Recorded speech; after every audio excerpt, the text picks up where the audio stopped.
She gazed in wonder, turned, and so withdrew, her son's clear-headed bravery in her heart.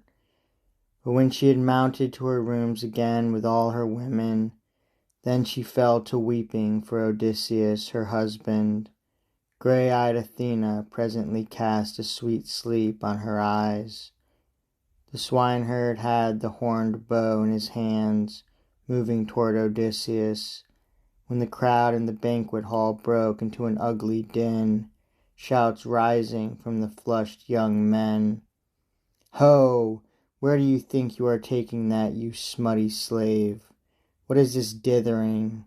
We'll toss you back alone among the pigs, for your own dogs to eat, if bright Apollo nods and the gods are kind."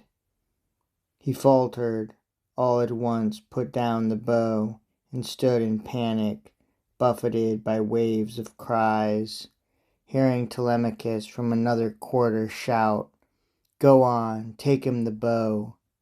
Do you obey this pack? You will be stoned back to your hills. Young as I am, my power is over you. I wish to God I had as much the upper hand of these. There would be suitors pitched like dead rats through our gate for the evil plotted here." Telemachus's frenzy struck someone as funny, and soon the whole room roared with laughter at him, so that all tension passed. Eumaeus picked up bow and quiver, making for the door, and there he placed them in Odysseus's hands. Calling Eurycleia to his side, he said, "Telemachus trusts you to take care of the women's doorway. Lock it tight. If anyone inside should hear the shock of arms or groans of men in hall or court, not one must show her face, but go on with her weaving." The old woman nodded and kept still. She disappeared into the women's hall, bolting the door behind her. Philoetius left the house now at one bound, cat-like, running to bolt the courtyard gate.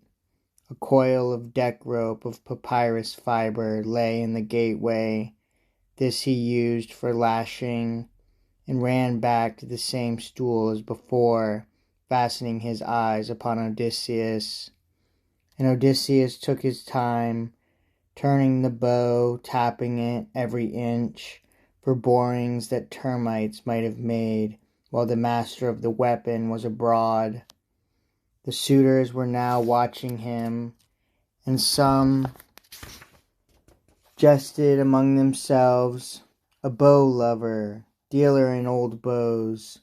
Maybe he has one like it at home, or has an itch to make one for himself. See how he handles it, the sly old buzzard."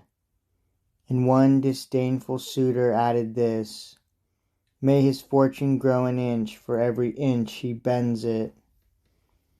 But the man skilled in all ways of contending, satisfied by the great bow's look and heft, like a musician, like a harper, when with quiet hand upon his instrument he draws between his thumb and forefinger a sweet new string upon a peg, so effortlessly Odysseus in one motion strung the bow, and slid his right hand down the cord and plucked it, so the taut gut vibrating hummed and sang a swallow's note.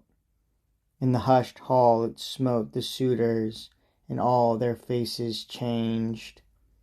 Then Zeus thundered overhead, one loud crack for a sign, and Odysseus laughed within him that the son of crooked-minded Kronos had flung that omen down. He picked one ready arrow from his table where it lay bare. The rest were waiting still in the quiver for the young men's turn to come.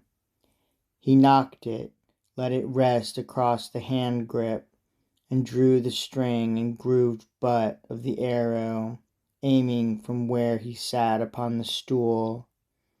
Now flashed arrow from twanging bow, clean as a whistle through every socket ring, and grazed not one, to thud with heavy brazen head beyond.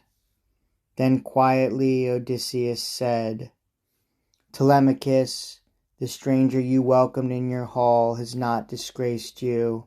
I did not miss, neither did I take all day stringing the bow. My hand and eye are sound, not so contemptible as the young men say.